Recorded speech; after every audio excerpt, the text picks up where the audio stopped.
So here we go again with our last trip through the valley that is Kamen Rider Blade.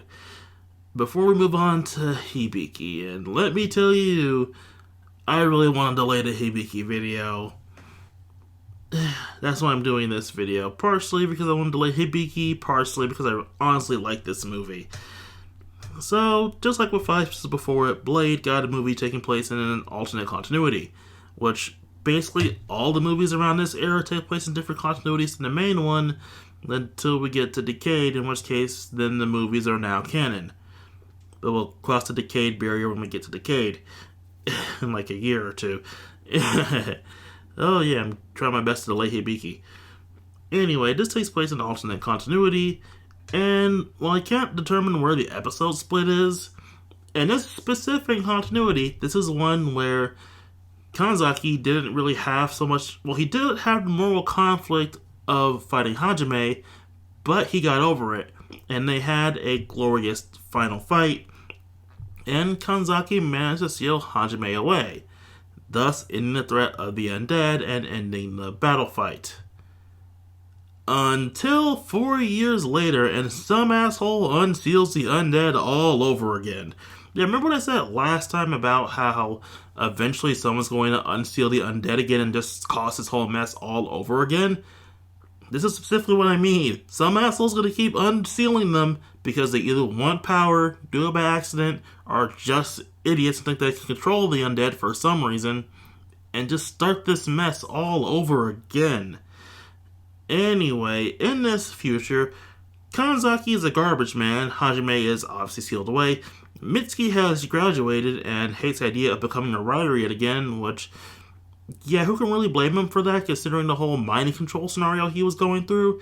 And Tachibana leads a new group of writers. These Kamen Riders, Glaive, Lark, and Lance, who all have suits derivative of each other, similar to Blade and Garen's suits, but more simplified in its own way. Well, these new writers hunt down the undead and protect the city. But they're also kind of assholes who look down on their predecessors, believing them to be weak and not up to their own level. And they're also self-sabotaging each other in various points in the movie.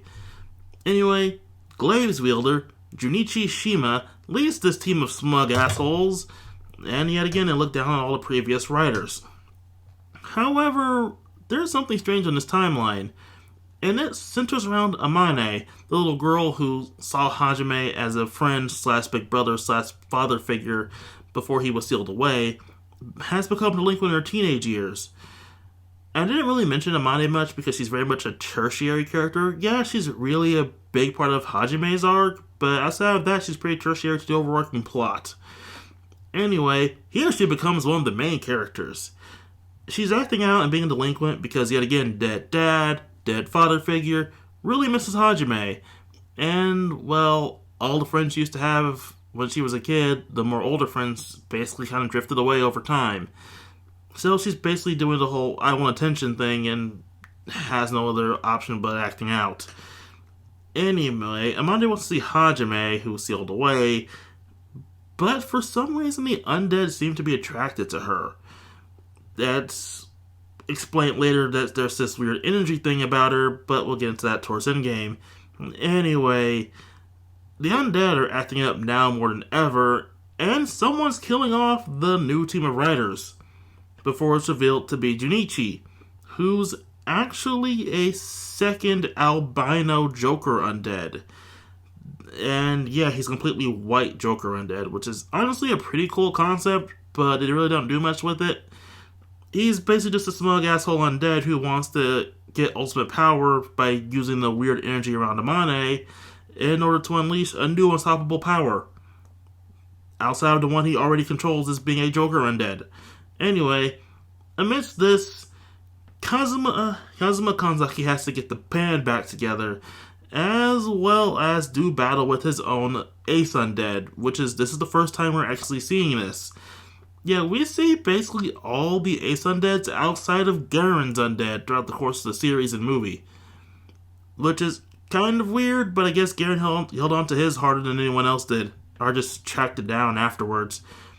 Anyway, he conquers his undead and manages to reclaim his power as Kamen Rider Blade, and joins up with Garen and Liangle and unseals Hajime after Amane is kidnapped in order to basically stop the albino Joker's asshole plans. Anyway, Junichi, however, does claim the power that he so sought and becomes an unstoppable beast, unstoppable, known as Jashin 14. And as Hajime sacrifices himself to save Amane in order to weaken Jashin 14, I don't know why it's specifically 14. I think this is a reference to something I don't 100% get. Anyway, Hajime sacrifices himself to see Amane, and wants the two see each other one last time before he's sealed away yet again, with Kanzaki unleashing the power of King Form for the first time in this timeline in order to beat back the monster and win the day.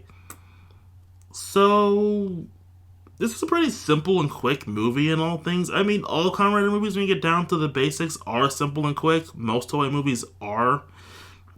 But I ultimately like this one. This continuity is an interesting one, and it's really cool to see where our characters are 4 years later, even if this is an alternate continuity, such as Mitsuki job hunting, and how well that's going. That hits a little too close to home.